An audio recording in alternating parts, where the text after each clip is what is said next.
Freedom!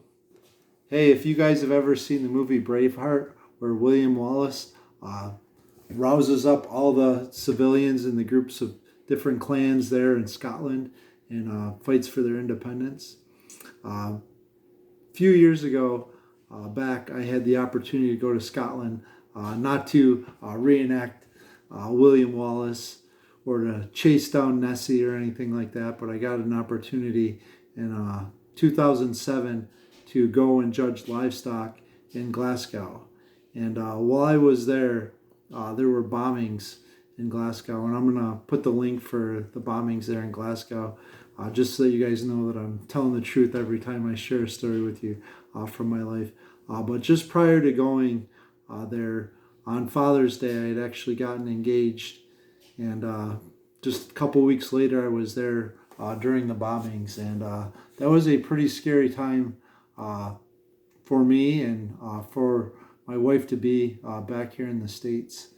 And I just think about the hand of protection that the Lord had upon me during that trip, and just for the experiences that I was able to enjoy while I was there. Everything from viewing some amazing cows and just seeing the countryside, and then getting to go to Wales and the UK while I was there, and then spending some time in Ireland judging more cows and kissing the Blarney Stone and doing all that stuff. But in the Bible, we're going to be in the book of Exodus, and I just would encourage you guys to be thinking about some situations where maybe you were afraid or scared of something. And the Israelites had just come out of Egypt after the 10 plagues, and now they're at the Red Sea. And Pharaoh had kind of changed his mind. The Lord had hardened his heart, and he let the people go, and now he's like, what have I done? And he's pursuing after the Israelites as they're escaping and fleeing. So Exodus 14, verse 10. When Pharaoh drew near, the people of Israel lifted up their eyes, and behold, the Egyptians were marching after them, and they feared greatly. And the people of Israel cried to the Lord. They said to Moses, "It is because there are no graves in Egypt that you have taken us away to die in this wilderness. What have you done to us in bringing us out of Egypt? Is not this what we said to you in Egypt? Leave us alone, that we may serve the Egyptians. For it would have been better for us to serve the Egyptians than to die in the wilderness." And Moses said to the people, "Fear not, stand firm, and see the salvation of the Lord, which he will work for you today. For the Egyptians whom you see today, you shall never see again." In verse 14 I love, "The Lord will fight for you, and you have only to be silent." I don't know about you guys, but what an encouraging word from Moses here. We have this people of Israel faced with the Red Sea in front of them, and the Egyptian army marching towards them. And the people are worried, and they're complaining and murmuring like they did so often throughout their travels for those 40 years. And as they continue to do, and how we still continue to do the same thing, we murmur and complain, and we worry about things when we should be trusting in the Lord. The Lord will fight for you, and you have only to be silent. It's really hard to be silent. I'm guilty of it, and I'm sure you guys are guilty of it too.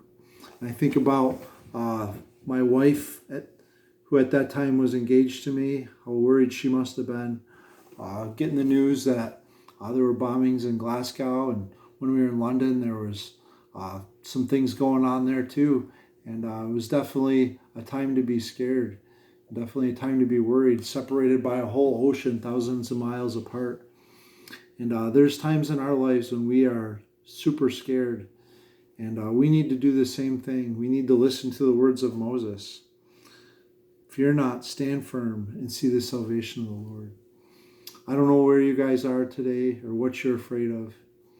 And there's so many things that'll eat our lunch and get our stomachs up in a knot and make us lose sleep. But he says, stand firm, fear not. You have only to be silent. And I would just encourage you guys to be silent today. Listen to the Lord. Lay your fears, your worries, your burdens at his feet, and just listen in silence to him today. Thank you guys for joining us here at Modeling Manhood. I hope you guys have a great month of July.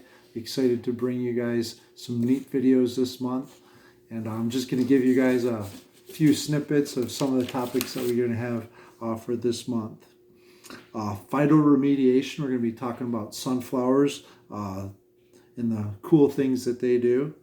We're going to be talking about our family's 4th of July tradition growing up. Making round bales, pesky flies, broken legs, dirt slingers. That's going to be a fun one where I talk about the Olympics and winning the gold as on Team Dirt Slinger.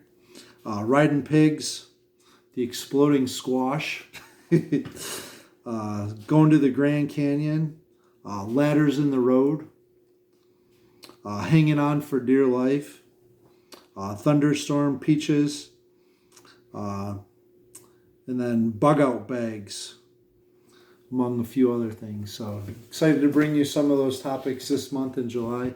Please join us each day. If you guys are finding any values in these videos, please make sure to link, subscribe, leave a comment, but make sure that you're getting in your Bibles every day, most importantly. Remember to mirror your Maker and journey with Jesus.